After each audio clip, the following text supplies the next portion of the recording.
दोस्तों, क्या महाराष्ट्र के चुनाव को लेकर आजकल मोदी जी अंडर प्रेशर हैं, दबाव में हैं और इसीलिए उन्हें योगी आदित्यनाथ का सहारा लेना पड़ रहा है, मजबूरी में ही पर सहारा लेना पड़ रहा है। और क्या इसीलिए आरएसएस के नंबर दो दत्तात्रेय होसबोले ने योगी को अंततः आगे कर दिया है? और क्या अब महाराष्ट्र का चुनाव योगी के सहारे लड़ा जाएगा?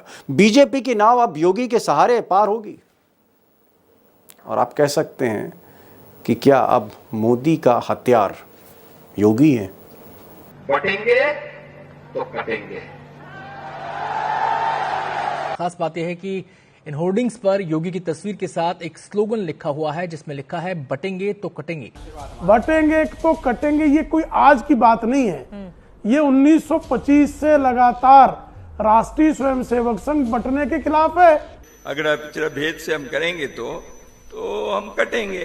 कि बटेंगे तो कटेंगे से आप क्या बताना चाहते हैं कि कौन कटेगा? आम जनता कटेगी या पॉलिटिक्स कटेगी या क्या कटेगा? अब दोस्तों, हर कोई जानता है कि मोदी और शाह के रिश्ते योगी आदित्यनाथ से सहज नहीं है और अगर आरएसएस बीच में ना हो तो ये जो गुजरात लॉबी है और गोरखपुर लॉबी है, ये आगे दो कदम भी सहजता से नहीं चल सकते। तो फिर आखिर ऐसी क्या वजह है कि मोदी जी को मजबूर होकर योगी का सहारा लेना पड़ रहा है? मुझे लगता है इसके पीछे जातीय समीकरण है, इसके पीछे चुनाव के कुछ समीकरण हैं जो मोदी शाह को कहीं ना कहीं परेशान कर रहे हैं। और ये जो समीकरण है, सबसे बड़ा जो समीकरण है वो ओबीसी है। OBC vote bank, OBC vote bank कहीं ना कहीं मोदी और शाह को आप कह सकते हैं सोने नहीं दे रहा आजकल। उसकी वजह सिर्फ राहुल गांधी नहीं है, राहुल गांधी का संविधान नहीं, बल्कि उसकी वजह यह है कि ओबीसी कहीं ना कहीं उद्धव ठाकरे की वजह से जो एक इंक्लूसिव पॉलिटिक्स हिंदू की करते हैं, ओबीसी में दरारें पड़ रही हैं। और ये दरारें आज नहीं पड़ी हैं, ये दरारें 4 जून के नतीजे में दिखी थी जब बीजेपी सिंगल डिजिट पे आ गई थी। जी हाँ, 9 सीटें जब बीजेपी को मिली थी, सबसे कम पिछले कुछ बरसों के चुनाव में। ये दरारें तब दिख रही थी कि ओबीसी, दलित और हिंदू का एक बहुत बड़ा चंक जो बीजेपी को जाता था उसको उद्धव ठाकरे खींच कर ले गए। उधर मुस्लिम और दलित राहुल गांधी के संविधान को लिया है और मराठा को शरद पवार ले गए। इस समीकरण में फंसे जहां पर सबसे डिसाइसिव, मराठा आंदोलन से भी ज़्यादा डिसाइसिव ओबीसी वोट है। मुझे लगता है कि ठाकरे, शरद पवार, मोदी, अमित शाह इन सबको समझने से पहले ज़रा एक बार आंकड़े तो जान लें कि आंकड़े क्या कह रहे हैं। अगर आप ओबीसी का आंकड़ा देखें, मैं यहाँ पर दलित या मुस्लिम्स की बात नहीं कर रहा हूँ, सिर्फ ओबीसी की बात कर रहा हूँ। अलग अलग रिपोर्ट्स हैं, डिफरेंट रिपोर्ट्स हैं। अगर आप मंडल कमीशन का अगर रिपोर्ट देखेंगे तो 33.8% ओबीसी पॉपुलेशन है। कुछ रिपोर्ट्स का कहना है 34% है और जो महाराष्ट्र का जो पैनल है उसका कहना है कि 38% है। अब मान लीजिए 33.8 हैं या 34 हैं, 38 हैं, लेकिन हाँ 33% से ऊपर ओबीसी। और ओबीसी पर सबसे ज़्यादा जो डेंट दिया है बीजेपी के ओबीसी ने, जो ओबीसी बीजेपी की तरफ जा रहा था, चाहे वो 2014 हो या 2019 हो, कुछ हद तक 24 भी, वो उद्धव ठाकरे की तरफ शिफ्ट हो रहा है, महाविकास अघाड़ी की तरफ शिफ्ट हो रहा है। और इसमें एक बड़ी भूमिका राहुल गांधी की है, जो उन्होंने संविधान की बात करी। संविधान का इम्पैक्ट सिर्फ यूपी में ही नहीं था, रिजर्वेशन का इम्पैक्ट सिर्फ यूपी में ही नहीं था, पीडीए का इम्पैक्ट जो आपने देखा अखिलेश और राहुल की जोड़ी का, उसका इम्पैक्ट महाराष्ट्र में भी था। तो राहुल गांधी का संविधान और उद्धव ठाकरे की मशाल और पीछे से शरद पवार, छत्रप लीडर, चाणक्य असली, इन सब के कॉम्बिनेशंस की वजह से बीजेपी के ओबीसी बैंक पर, वोट बैंक पर एक बहुत बड़ा डेंट लगा और इस डेंट से परेशान है। अगर ये डेंट जितना 2024 के लोकसभा में लगा, अगर उतना ही डेंट ये विधानसभा में लग गया तो भैंस पानी में गई मोदी और शाह की। अब दोस्तों, जैसे जंगल में बाढ़ आती है, संकट आता है, तो सारे जानवर एक ही स्थान पर आ जाते हैं, वो चाहे शेर हो, बकरी हो, गाय हो। और इसी तरह का संकट इस वक्त महाराष्ट्र को लेकर बीजेपी में है, महायुति में है, एनडीए में है। और कहीं ना कहीं पुराने गिले शिकवे मिटाकर, खत्म करके, भूल कर, वो चाहे दत्तात्रेय होसबोले हों, मोहन भागवत हों, योगी आदित्यनाथ हों, नरेंद्र मोदी हों, अमित शाह हों, एकनाथ शिंदे हों, अजीत पवार हों, सब एक जगह आ गए। देवेंद्र फडणवीस। और इसीलिए रातों रात ये डिसाइड किया नरेंद्र मोदी के दफ्तर ने, अमित शाह के दफ्तर ने डिसाइड किया कि कहीं ना कहीं योगी आदित्यनाथ को अब आगे करना होगा। अगर इस ओबीसी के डेंट को बचाना है, अगर इस वोट बैंक को बचाना है, तो योगी को आगे करो। बटेंगे तो कटेंगे, इसको आप आगे करिए।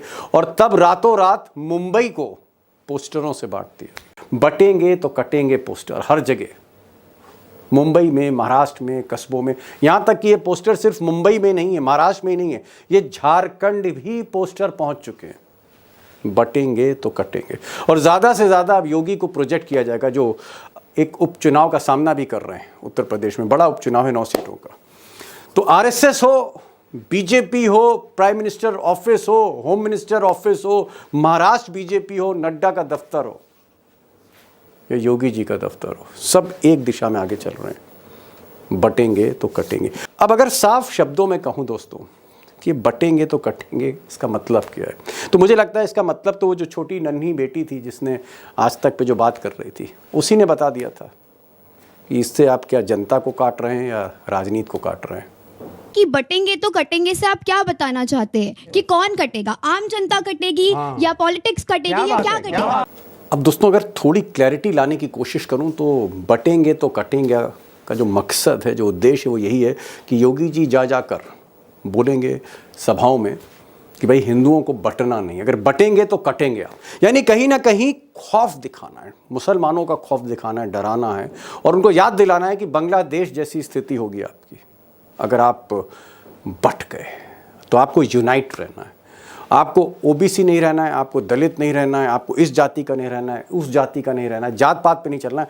आपको एक हिंदू सॉलिडेरिटी, हिंदू एकता आपके अंदर होनी चाहिए।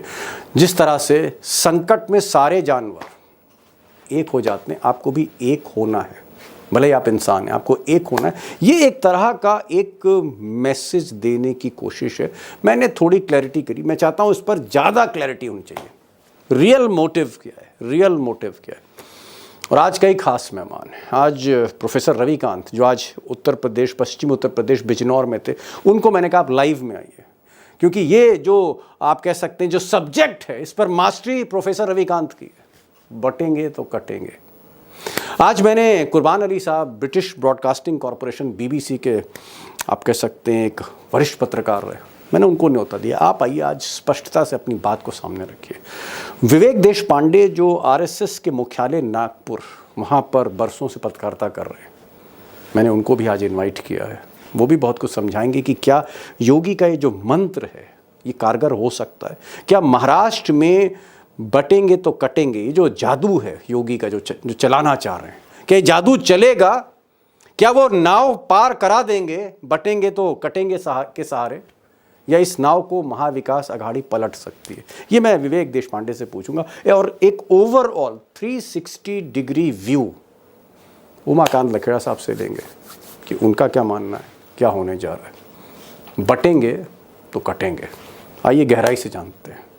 नहीं डॉक्टर साहब, जरा खुलकर बात हो जाए, खुला खेल फरुखाबादी टाइप। क्या अखिलेश का ये जो पीडीए का नारा है और जिस तरह से उत्तर प्रदेश के नतीजे आए कि समाजवादी पार्टी नंबर 1 पार्टी हो गई, जो पिछड़े हैं यानी जो ओबीसी है, ईबीसी है, दलित है, महादलित हैं, क्या संविधान को लेकर जो आशंकाएं हैं, ये पूरा का पूरा जो ताना बाना है हिंदू समाज का, इसका एक बहुत बड़ा तबका बीजेपी के फोल्ड से निकलकर अखिलेश यादव की तरफ, कांग्रेस की तरफ चला गया है और इसकी काट में चाकू की धार तेज कर रहे हैं योगी जी। बटेंगे तो कटेंगे। दीपक जी, ये अखिलेश यादव की तरफ गया है मैं ये नहीं कहूंगा, मैं ये कहूंगा कि ये बीजेपी के खिलाफ गया है। और उन 2 राज्यों में महाराष्ट्र और उत्तर प्रदेश, ये 2 सूबे देश के सबसे बड़े सूबे जहां पर दलित राजनीति की अपना एक इतिहास रहा है। वो बाबा साहब की कर्मभूमि है और उत्तर प्रदेश मान्यवर कांशीराम जी की कर्मभूमि है। इन दोनों जगहों पर दलितों और पिछड़ों को जगाने का काम लंबे समय तक सांस्कृतिक स्तर पर होता रहा है। ये जो ब्लेंडर किया था बीजेपी ने कि हम 400 सीटें जीत करके संविधान को बदलेंगे, इस ब्लंडर की वजह से और इस नारे की वजह से दलित और पिछड़ा बीजेपी के खिलाफ एकजुट होकर के इंडिया अलायंस की तरफ गया था। तो वो और अखिलेश यादव ने उसमें जो सबसे बड़ा काम किया था वो किया था कि अपने पीडीए के फॉर्मूले के तहत उन्होंने पिछड़े समाज से जुड़ने वाले लोगों को यहाँ तक कि जनरल सीट पर उन्होंने, जैसे आप अयोध्या में देखेंगे, फैजाबाद सीट पर जो उन्होंने टिकट दिया था वो एक दलित को टिकट दिया था। और उनकी जीत ये बताती है कि दलित और पिछड़ा और माइनॉरिटी, ये तीन जो तबके हैं जो बीजेपी के खिलाफ जाना चाहते हैं, वो अगर एकजुट हुए तो बीजेपी उड़ जाएगी, ये उनको मालूम है। इसीलिए पिछड़ों के भीतर वो डर पैदा करना, बहराइच में जो हो रहा है, दलितों के भीतर डर पैदा करना, और ये ऐसे जगहों पर चलेगा जहां पे पहले से ही कुछ सांप्रदायिक तनाव रहा है। ये आपको मैं कहूं कि लखनऊ में नहीं चलेगा, कानपुर में थोड़ा चल सकता है।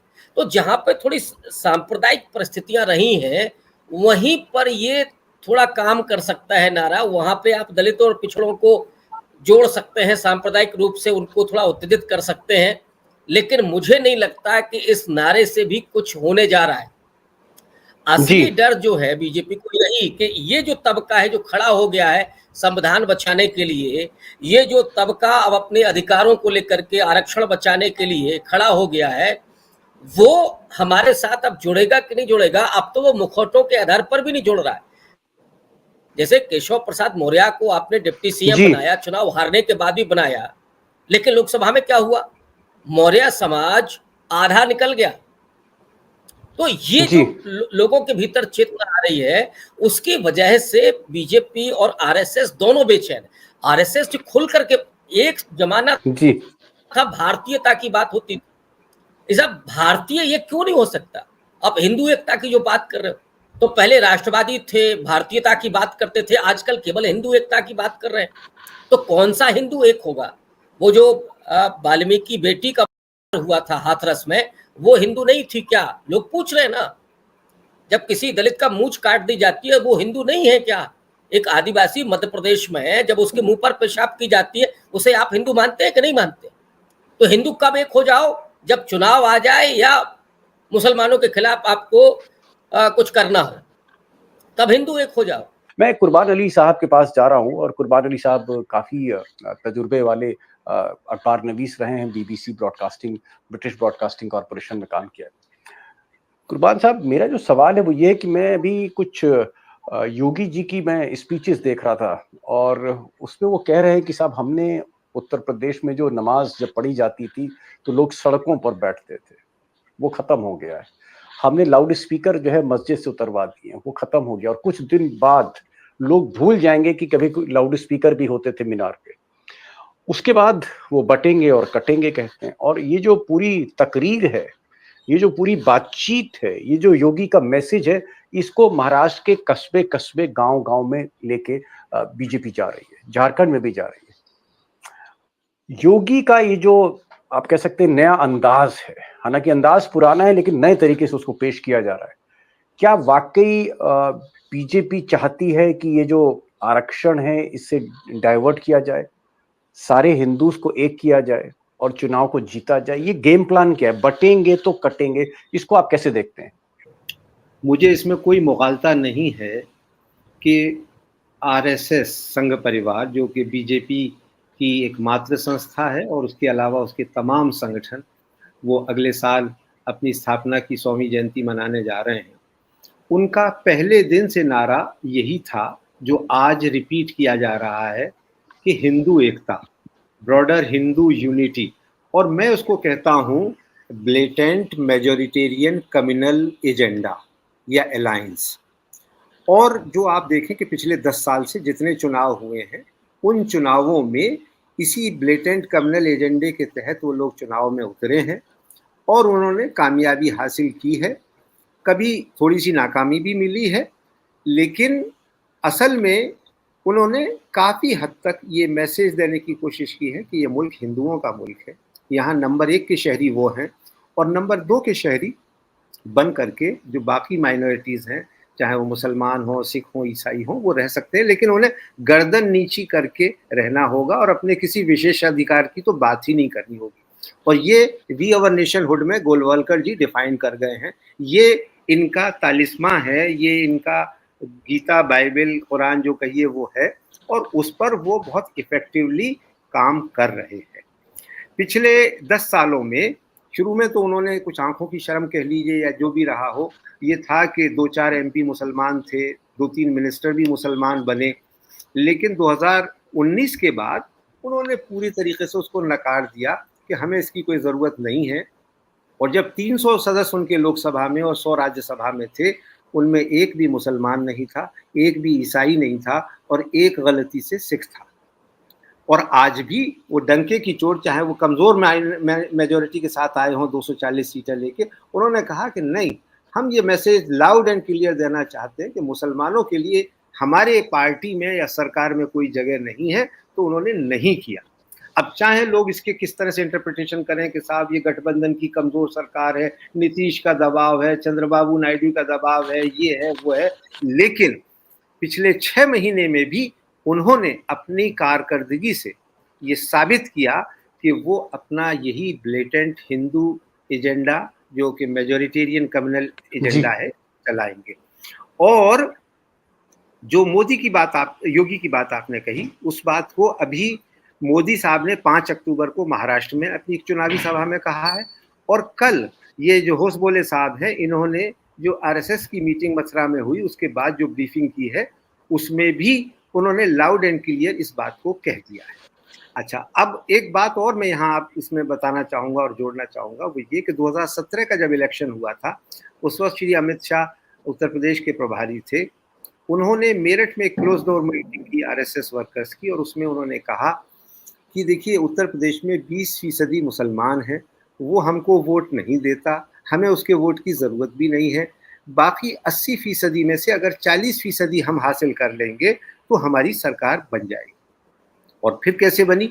उन्होंने दलित और बैकवर्ड को इस्तेमाल किया, क्योंकि यही एक ऐसा इम्पीरियम था बीजेपी के लिए सत्ता आने के लिए, कि जब काशीराम और मुलायम सिंह ने अलायंस किया 93 में और नारा दिया कि जब मिले मुलायम काशीराम तो हवा हो गए जय श्री राम, उस वक्त के बाद से 20 साल बीजेपी पावर से दूर रही या बहुत कम अरसे के लिए रही।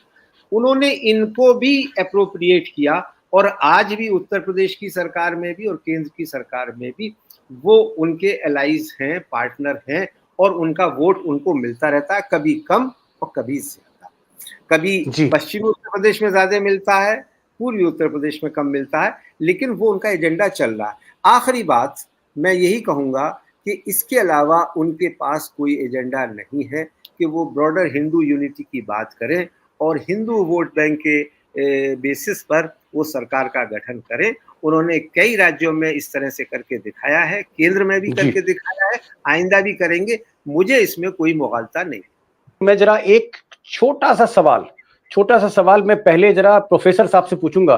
प्रोफेसर साहब, कुर्बान साहब ने एक बात बड़ी कह दी। उन्होंने कहा कि जब काशीराम और मुलायम एक साथ थे, 20 बरस तक उत्तर प्रदेश में बीजेपी सत्ता से, सरकार से दूर रही, तो क्या मैं आपसे एक सवाल कर सकता हूं कि मायावती अगर मजबूत होती, अमित शाह के आगे सरेंडर नहीं करती, दलित जो है वो बंटता नहीं, कटता नहीं, तो क्या आज बीजेपी दूसरी बार तीसरी बार जो सरकार बनाने जा रही है उत्तर प्रदेश में, क्या बीजेपी की सरकार नहीं बनती? क्या मायावती का फेलियर था एंड बिकॉज ऑफ बहन जी बीजेपी सत्ता में आई है?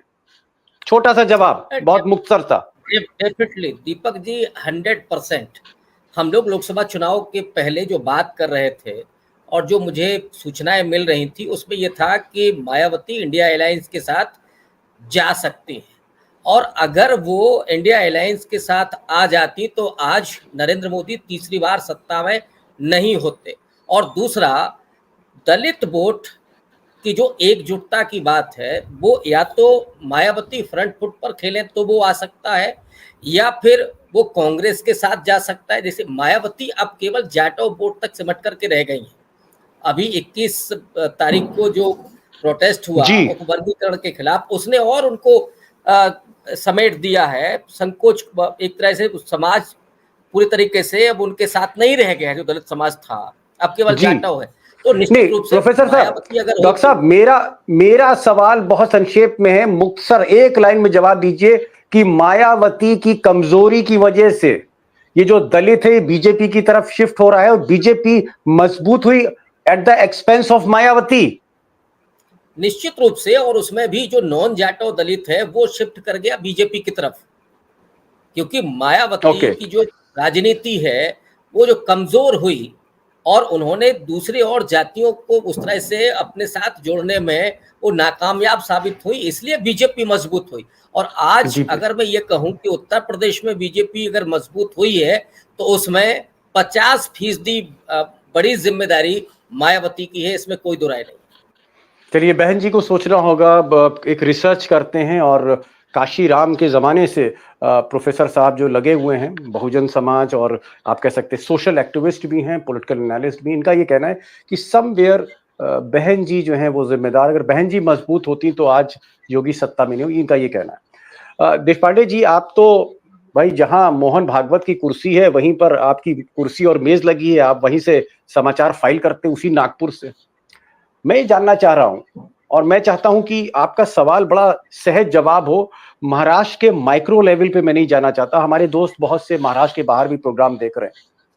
ये बताइए, जो बटेंगे कटेंगे, ये जो कस्बे कस्बे, तालुका तालुका और विदर्भ से लेकर मराठवाड़ा, मराठवाड़ा से लेकर कोंकण और मुंबई की गलियों में जो चल रहा है बटेंगे तो कटेंगे पोस्टर लगे, क्या महाराष्ट्र में योगी जिस तरह की बातें कर रहे हैं, क्या सांप्रदायिक ध्रुवीकरण हो सकता है? क्या महाराष्ट्र में हिंदू मुस्लिम कर बीजेपी जीत सकती है? विवेक जी, महाराष्ट्र में जो स्थिति है आज, उसकी पृष्ठभूमि हमें देखनी पड़ेगी। पृष्ठभूमि ये है कि महाराष्ट्र में महाविकास आघाड़ी जो है उसको लोकसभा चुनाव के बाद महायुति के ऊपर एक थोड़ा सा एज है, मैं बहुत ज्यादा एज है ऐसा नहीं कहता। अभी जब सामाजिक न्याय का मुद्दा राहुल गांधी ने उठाया तो उसमें ओबीसी, मराठा और सारे एक तरफ और जो तथाकथित अपर कास्ट है वो एक तरफ, इस तरह की स्थिति बनने का एक डर बीजेपी को जो है वो लगा हुआ है। और उसके चलते किसी भी तरीके से अब मराठा तो जरंगे पाटिल के एजिटेशन की वजह से उनसे दूर हो गया है, अब ओबीसी को किसी भी तरह से अपनी तरफ अगर रखना है तो उसमें माइक्रो मैनेजमेंट करना होगा। जो ओबीसी की कास्ट, इसलिए तो सारे 7-8 कास्ट उन्होंने ओबीसी के लिस्ट में ऐड किए हैं। ऊपर से उन्होंने क्रीमी लेयर जो ओबीसी का है उसका एनुअल इनकम का जो लिमिट है वो 8 लाख से 16 लाख कर दिया है। बहुत सारी चीजें वो कर रहे हैं, वो इसलिए कि एक तरीके से मतलब एक तरफ से सरकारी योजनाओं के थ्रू ओबीसी को अपने तरफ कराना, और उसकी अगर कोई गारंटी नहीं है, उससे अगर काम नहीं बनता है तो दूसरी तरफ से एक एडिशनल सपोर्ट जो है वो इस तरह की एक कम्युनल राजनीति के साथ भी उसको एक सपोर्ट देना। तो दोनों तरफ से वो कोशिश कर रहे हैं कि ओबीसी जो है वो हिंदू फोल्ड में बने रहे, हिंदुत्व के नाम पर और सरकारी योजनाओं का फायदा लेते हुए वो बीजेपी के साथ जुड़े रहे, ये कोशिश है। विवेक देशपांडे, उनकी एनालिसिस ये कह रही है कि राहुल गांधी ने जब से संविधान की बात शुरू करी है, ओबीसी का एक तबका ऐसा है जो कहीं ना कहीं बीजेपी के फोल्ड से निकल रहा है, और उधर मराठी पहले से ही वो नाराज हैं, और बीजेपी को लगता है कि क्या सिर्फ मराठी ब्राह्मण और बाकी अपर कास्ट ही उनका वोट बैंक बचेगा, मुस्लिम उनके साथ है नहीं। इस वजह से योगी को एक स्पेस दी जा रही है कि किसी तरह से ओबीसी को वापस लाओ, ओबीसी को वापस लाओ, दलित भी कुछ मिल जाए और हो सकता है मराठा भी इसमें से आए। इसका मतलब योगी को एक स्पेस दी जा रही। उमाकांत जी, योगी क्या बाउंस बैक कर गए? योगी अभी हाशिए पर थे, रोज हमें लखनऊ से समाचार आ रहे थे कि योगी को अब हटाया जाएगा, अब वहां केशव प्रसाद मौर्य आ जाएंगे या कोई ब्रिजेश पाठक आ जाएगा या किसी और को ले आएंगे। ये जो नेतृत्व परिवर्तन, लीडरशिप चेंज की बात चल रही थी, अमित शाह वर्सेस योगी आदित्यनाथ कभी कहा जा रहा था, कभी Gujarat lobby versus Gorakhpur lobby की बात हो रही थी। क्या योगी आदित्यनाथ फिर से बाउंस बैक कर गए? और जिस तरह से आरएसएस ने योगी के बयान पर मोहर लगा दी है, क्या योगी का कद एक बार फिर से बढ़ता हुआ आपको दिख रहा है बीजेपी में? भारतीय जनता पार्टी और आरएसएस का इंटरनल टैक्टिस है। उसको उसमें तो बहुत खोल है, बहुत झोल है। हमें ये देखना होगा कि महाराष्ट्र और झारखंड को जीतने के लिए जो एक नए सिरे से जो माइक पकड़ा गया है, वो माइक गुजरात लॉबी से लेकर के गोरखपुर लॉबी योगी आदित्यनाथ को माइक पकड़ा गया है। तो वो कभी-कभी आपको कैरेक्टर को थोड़ा-सा चेंज करना पड़ता है। वही कैरेक्टर, वही बातें, वही सब चीजें मन की बात होती रहेंगी तो जनता का मनोरंजन कैसे होगा? तो वो माइक इस बार जो है महाराष्ट्र और झारखंड चुनाव के लिए योगी आदित्यनाथ को पकड़ाया गया है। और वो चूंकि बीच में उनके साथ बड़े ये पता लगा कि आरएसएस के ने इस बीच लोकसभा चुनाव के दौरान और उसके बाद योगी आदित्यनाथ से अपना दोस्ताना कुछ ज्यादा मजबूत इंटरेक्शन ज्यादा मजबूत किया है, क्योंकि आरएसएस इधर नरेंद्र मोदी और अमित शाह से ज्यादा इंटरेक्शन नहीं करता, या उनका इंटरेक्शन बहुत लिमिटेड हो गया है। जहां तक बात है, ये जो चीजें हो रही हैं, ये जो घटनाक्रम हो रहे हैं, जो बयानबाजी हो रही है कटेंगे बटेंगे वाली, तो ये जो चीजें हो रही है, ये महाराष्ट्र और झारखंड, ये दोनों इसके इस समय बैटल फील्ड हैं। मुझे 1941 में जो रूस और जर्मनी की फौजों में जो जंग हुई थी, तो पहले तो वो सीमाओं में घुसे थे, शहर कब्जे किए थे, शहर के बाद वो गांव में घुसे थे, उसके बाद गलियों में। तो उसके बाद जो हमने इतिहास की पुस्तकों में पढ़ा है कि उसके बाद गलियों में मलयुद्ध हुआ था, एक दूसरे से फाइट कर रहे हैं, बंदूक मार रहे हैं, पत्थर मार रहे हैं, घोंसे मार रहे हैं, ईंटें मार रहे हैं। तो वो लड़ाई ये चाहते हैं कि इस देश में ये जो बहस है, ये जो दंगा फसाद और ये घृणा नफरत की जो बहस है, इस गांव के घर घर में, गांव गांव में, चौपाल में, घर के भीतर एक ही मकान में पहली मंजिल नीचे वाली मंजिल वहां तक पहुंच जाए, उस पर बड़े सिस्टमेटिकली ढंग से ये लोग काम करते हैं। कुर्बान साहब, क्या हमारा अपोजिशन अभी भी ये समझ नहीं पा रहा है कि किस तरह से आरएसएस बीजेपी को टैकल किया जाए? ये जो हिंदुत्व है, प्रचंड हिंदुत्व, इसको कैसे टैकल किया जाए, कैसे इसको रोका जाए? क्या अभी हमारी जो मौजूदा लीडरशिप है वो समझ नहीं पा रही है? फॉल्ट लाइन कहां पर है, गलतियां कहां हो रही हैं? बिल्कुल सही कहा आपने। और अभी जो उमाकांत लखेड़ा साहब ने कहा, उन्होंने बहुत एक अहम बात कही, और आपका सवाल भी उसी से रिलेट होता है कि अपोजिशन क्यों फेल हो रहा है। आपने इस प्रोग्राम के शुरू होने से पहले मुझसे कहा कि हरियाणा में क्या हुआ, और मैंने कहा कि कांग्रेस की विफलता। अब कांग्रेस जो है वो बाकी जगह तो गठबंधन चाहती है, और जहां खुद कहीं मजबूत स्थिति में है तो वहां किसी सहयोगी को एक दो भी सीट नहीं देना चाहती। ये राजस्थान में हुआ, ये मध्य प्रदेश में हुआ, ये हरियाणा में हुआ। अब आप ये देखिए कि अगर आप इस स्ट्रेटजी को नहीं समझेंगे तो जाहिर है कि हिंदुत्ववादी जो शक्तियां हैं वो तो कामयाब होंगी ही। वो तो 24/7 इस काम पे लगी हुई हैं। आपकी जिम्मेदारी ये बनती थी कि आप इस मुल्क में सेक्युलरिज्म को मजबूत करें, सोशल जस्टिस को मजबूत करें। लोकसभा में आपने बिल्कुल हथियार डाले हुए थे, आखिर में आकर के आपको लगा कि उत्तर प्रदेश में शायद कुछ बेहतर हो सकता है, वो भी पूर्वी उत्तर प्रदेश में। वहां आपने संविधान को मुद्दा बनाया, वो बना और उसका डिविडेंड आपको मिला, लेकिन उसके बाद फिर आप सो गए। और आज फिर ये बात आ रही है कि अभी हरियाणा का तो चुनाव आपने देखा ही, महाराष्ट्र में जिस तरह से झंझट हो रहा है और अभी तक चल रहा है गठबंधन को लेकर के, शरद पवार की पार्टी कांग्रेस और उद्धव शिवसेना, वो ये जो कोalition टर्म है ये कांग्रेस पार्टी पचा नहीं पाती। कई 50 साल से ज्यादा समय तक इस देश पे राज किया है, और जहां बात आती है शेयर देने की वो पीछे हट जाते हैं। और जब तक इनकी समझ में ये बात नहीं आएगा, एक जमाना था गैर कांग्रेसवाद चलता था, उसके खिलाफ सारे अपोजिशन को कंबाइंड को गैंगअप किया जाता था। उसी तरह से जब तक कंबाइंड अपोजिशन इस फोर्सेस के खिलाफ नहीं होगा तो वो तो ये हिंदुत्व का नारा दे करके और ब्रॉडर हिंदू यूनिटी बना करके कामयाब होते ही रहेंगे। सवाल ये है कि आपकी जिम्मेदारी एज ए अपोजिशन और सिविल सोसाइटी वो क्या बनती है, और वो सिविल सोसाइटी क्या इसको इसी तरह से एक्सेप्ट कर लेगी? या नफरत कम हो गई है, क्या लिंचिंग कम हो गई है, खत्म हो गई है? और उसके खिलाफ जब तक समाज नहीं खड़ा होगा तब तक ये समस्या दूर नहीं। एक चीज और लास्ट क्वेश्चन आपसे कुर्बान जी, फिर मैं फाइनल स्टेटमेंट विवेक जी से लूंगा।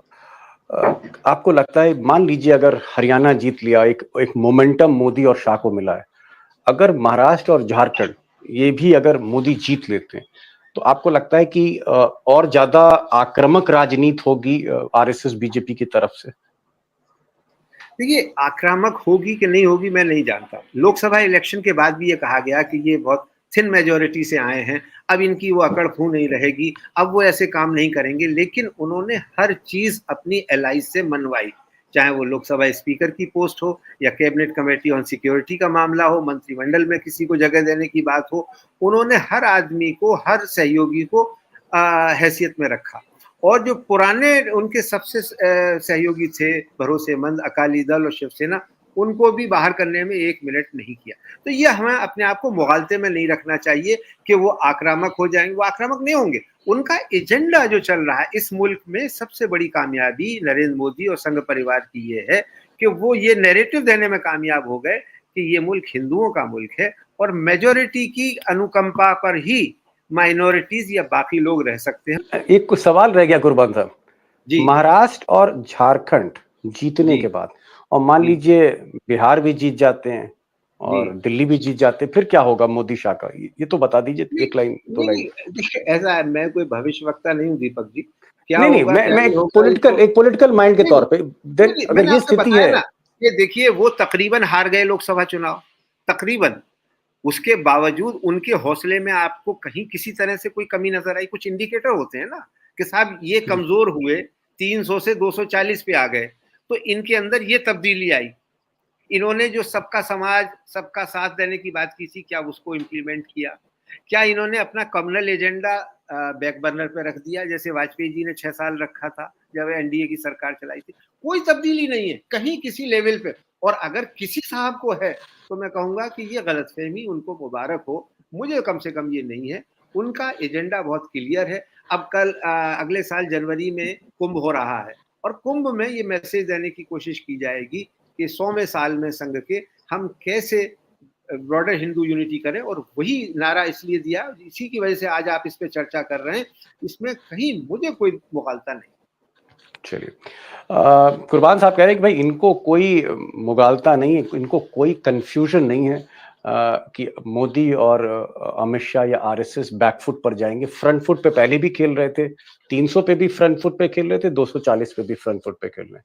महाराष्ट्र हारे जीते कोई असर नहीं, वो एक कॉन्फिडेंस के साथ आगे बढ़ रहे हैं, एक पर्टिकुलर अपना एक एजेंडा लेकर चल रहे हैं। अब विवेक जी, अब आप नागपुर से जुड़े हैं, महाराष्ट्र से जुड़े हैं, तो एक सवाल तो बड़ा लाजमी है और मुझे लगता है कि उसका जवाब जरूर लेना चाहिए, दोस्त भी जानना चाह रहे होंगे। सारी बातें हो गई बटेंगे कटेंगे, हालांकि हमने बातें क्यों कही बटेंगे कटेंगे बात इसलिए की कि भाई योगी की जरूरत महसूस की जा रही है कि ओबीसी को थोड़ा सा महाराष्ट्र में वापस लाए, क्योंकि मराठा नाराज है जारंगे के मूवमेंट की वजह से। तो ये बता दीजिए कि महाराष्ट्र में आज की तारीख में, टुडे, आज की तारीख में दिवाली से पहले एज किसको है? क्या महाविकास आघाड़ी आपको आगे लग रही है या बीजेपी तेजी से जंप कर रही है? क्या आपको लगता है एकनाथ शिंदे ठाकरे पे भारी पड़ रहे हैं या शरद पवार जो हैं उनका स्ट्राइक रेट बहुत अच्छा होगा? आज की तारीख में what is the assessment, your assessment आज की तारीख? दीपक जी, आज भी थोड़ा बहुत एज तो महाविकास आघाड़ी को ही है, क्योंकि 3 महीने पहले जो मोमेंटम बना था वो पूरी तरह से खत्म नहीं हुआ है, वो आज भी है। हालांकि ये बात सच है कि संविधान वाला जो मुद्दा है उसमें अभी वो स्ट्रेंथ, वो पावर नहीं रहा जो 3 महीने पहले था। तो इसलिए आइडियोलॉजिकली जो लोगों को मूव करने की बात है, लोगों के इमोशंस को टच करने की बात है, जो संविधान के मुद्दे से हुई थी, वो बात अभी किसी और आइडियोलॉजिकल मुद्दे से आपको करनी होगी। ये जो एक सेंस है, ये सेंस अभी महाविकास आघाड़ी में पूरी तरह से आया नहीं है। देखिए, अगर कोई सबसे महत्वपूर्ण फैक्टर किसी भी इलेक्शन में आज भारत में होता है वो है हिंदू वोट। हिंदू वोट जो आपसे खिसक गया है, आपसे दूर चला गया है, उसको अगर वापस आपको अपनी तरफ लाना है तो आपको, जो आपने सामाजिक न्याय का मुद्दा उठाया है वो सबसे अहम है। आप चाहे उसको मंडल 2 कह लीजिए, कुछ भी कह लीजिए।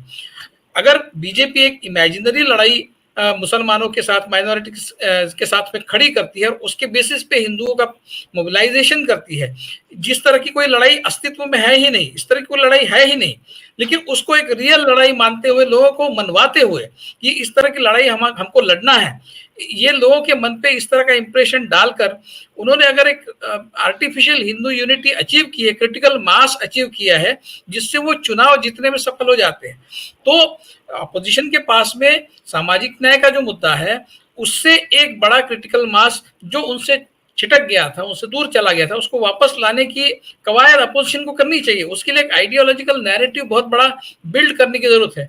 संविधान का मुद्दा तो है ही, उसको आप आगे चलाइए, जो 3 महीने पहले आपने चलाया था वो तो है ही। लेकिन जो ओबीसी समाज आपसे दूर गया है, जो बीजेपी के साथ बड़े पैमाने पे जुड़ गया है, वो पूरे देश में जुड़ा है, उसको अगर आपको अपने साथ लेना है तो आपको एक बड़ा आइडियोलॉजिकल नैरेटिव खड़ा करना पड़ेगा, जो करते हुए महाविकास आघाड़ी नहीं दिखाई दे रही है। ओके विवेक देशपांडे, बड़ी इंपॉर्टेंट बात इन्होंने आखिर में कही। इन्होंने कहा कि देखिए एज तो है महाविकास आघाड़ी, शरद पवार, उद्धव ठाकरे, 2 मंझे हुए पुराने खिलाड़ी कह लीजिए, महाराष्ट्र के रीजनल छत्रप्स कह लीजिए, इन लोगों को एज तो है और राहुल गांधी भी इनके साथ हैं। लेकिन ऐसा नहीं है कि ये पूरी की पूरी बाजी ही पलटने जा रही है। थोड़ा सा आशंका इन्होंने जाहिर करी। उन्होंने कहा कि जो ओबीसी फैक्टर है ये बीजेपी की तरफ ना चला जाए, और जिस तरह से योगी एक हिंदू मेजॉरिटी यूनिटी की बात करें, इसकी क्या काट है। तो विवेक देशपांडे का कहना है आखिर में, जो उनकी आखिरी लाइन है, कि महाविकास आघाड़ी लीड में तो दिखती है, लेकिन ये लीड कितनी कंसोलिडेट होगी दिवाली के बाद 20 नवंबर को जब वोटिंग होगी, ये तब तक क्या क्या हो जाता है महाराष्ट्र में, और एजेंडा किस तरह का, राहुल गांधी क्या लीक लेकर चलते हैं, उसकी काट मोदी कैसे कटते हैं, या फिर उद्धव ठाकरे, शरद पवार वो किस तरह की बल्लेबाजी करते हैं, बहुत कुछ निर्भर होगा। अभी फिलहाल एज महाविकास आघाड़ी को, और शायद मुझे लगता है इसीलिए ये जो एज है, इसी एज की वजह से योगी जी का वेज है, जो वेज मतलब WEDGE वेज। तो ये जो एज पर वेज है, कटेंगे तो बटेंगे, ये एक मुझे देखना पड़ेगा कि दिवाली के बाद जब असली कैंपेन शुरू होगा, 4 या 5 नवंबर से मोदी यहाँ पर कैंपेन शुरू करने जा रहे हैं, राहुल गांधी की रैलीज हो रही है, उसके बाद ऊंट किस करवट बैठता है, माहौल क्या है, मिजाज क्या है, तब दोस्तों पता लगेगा कि क्या होने जा रहा है महाराष्ट्र में। कुर्बान साहब आप आए, आपने वक्त निकाला इतनी मसरूफियत के बावजूद, बहुत बहुत शुक्रिया। लखेड़ा साहब आप हमारे कहने पर आते हैं दोस्तों के पास, आपके लिए बहुत बहुत शुक्रिया आपका भी। और विवेक भाई, बहुत दिनों बाद, अरसे बाद मुलाकात, रूबरू हुए आप हम लोगों से, उसका भी बहुत बहुत शुक्रिया। Thank you so much for joining this program. Thank you.